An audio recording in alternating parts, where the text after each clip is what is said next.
Dr. Carol Carter is the Administrator, Chief Executive, and co-founder of the Sunshine Prevention Center for Youth and Families, with a mission of offering hope and inspiration to all. Dr. Carter joins us today to discuss the development of new initiatives geared towards expanding the message of prevention. Welcome, Carol. Thank you for having me.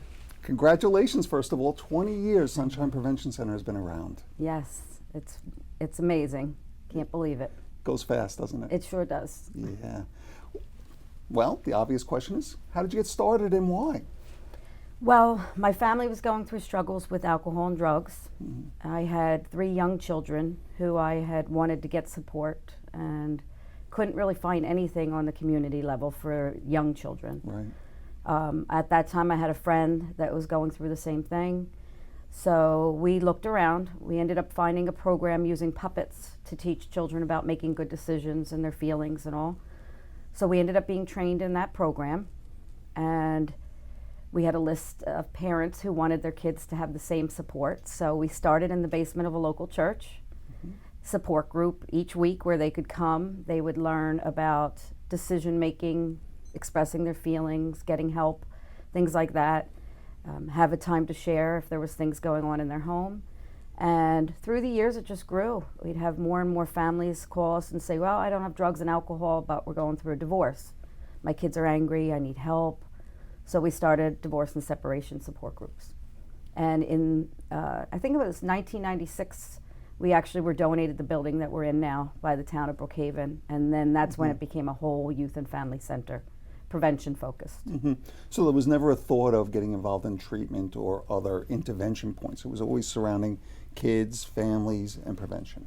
Yes, and at that time there was, for myself, there was no prevention credential at that time. Right. So I ended up taking the CASAC program, the Alcohol and Addictions Training Program, and I had to take it more for the treatment end of it because there really wasn't anything in Right. prevention. So I learned all that I could, still continued to focus on prevention and educated myself as much as I could in the field of prevention and kept being an advocate for prevention. Because I feel like if we can get in front of problems, it doesn't mean there's not going to be problems, but if we get in front of those problems and find ways to help things before they get too big and out of hand. Over the years, you've had a lot of initiatives, probably some were more successful than others. Which ones come to mind that you're most proud of or that you really think did amazing things as far as you were concerned? Well, I really think getting the building was a big part because having a home base, we'd have these kids come to us, families come to us, and then it was very family-focused prevention because it's not just working with the child, it's working with the whole family. And we'd reach these kids in schools and, in the basement of the church, but then we wouldn't see them anymore. And we felt they needed a place that they could come that felt like a family to them. Some had bad experiences with counseling or treatment even, and we wanted to show them that there was a different way, that there were good people out there, and not saying that all the people aren't good people, it's just that some of them might have had bad experiences. So against all odds, people telling us there's no way anyone's just going to give you a building, and we were donated a building, which we're still in today.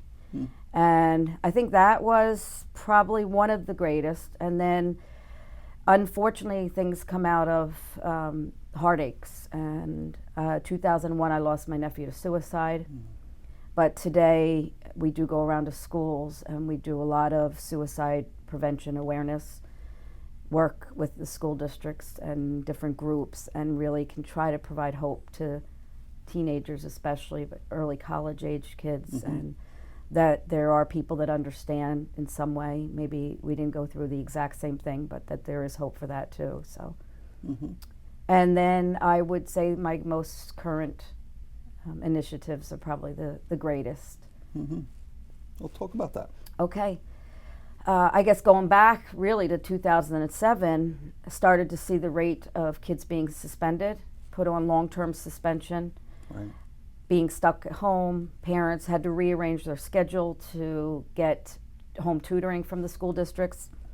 Some kids were going to the libraries, but the libraries didn't want behavioral kids in the libraries. So we started to allow some of these kids who were friends of ours, our friends' children, come to the center and have more of a structured day. We also found that kids on home tutoring, sometimes the tutors wouldn't go there because of where they lived. They were afraid of the neighborhoods, so they would be without home instruction. We lined up for the tutors to come to our center, and through the years it just grew. We started to see, we put our whole prevention piece together with the academic, because I truly believe that if we can address these social skills, the life skills, the reason that these kids are getting suspended, the reason that they're using drugs and alcohol, then we might be able to see, we do see a more increase in academic success. Sure. But you address that first. In 2012, October 2012, Sunshine Alternative Education Center received its provisional charter through New York State. And it is our transition program. It's called Transition, Reentry from incarceration back into schools and communities. So they can come, if their school district allows right now, they can come to our program after they get out of jail. And we are the first recovery school in New York. And I want to build that up for next year. We are going to work closer, get closer connected with the treatment centers. So when kids come out of treatment, they can transition to our program first before they go to the home school. There's a lot there. Let me see if I can kind of put some of this together. So you started with the idea of an alternative school for kids with long-term suspension. Yes. Okay, and you recognize, of course, that a lot of that involves substance abuse. And you started doing that, and then ultimately you realized there were a lot of kids in jail that could use similar services. Yeah. So it's kind of all kind of morphed together. So you provide some services in the jail now, Yeah. some still in your agency. Yes. Right? And in general, it's still the same basic concepts, which is how do we support the efforts being made in recovery while kids are in jail, or in a treatment program, which is tremendous because so many kids go into a treatment program and then don't have the supports when they go back to school. They have to want to make a change in their lives. They have to be willing to work towards staying clean and sober, or being clean and sober and staying clean and sober. This is an area that really is not addressed.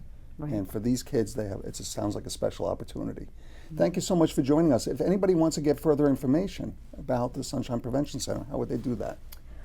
Well, they can go online to our website, which is www.sunshinepreventionctr, which is center abbreviated, .org, or they can give us a call at 631-476-3099, and they can speak with me or one of our staff.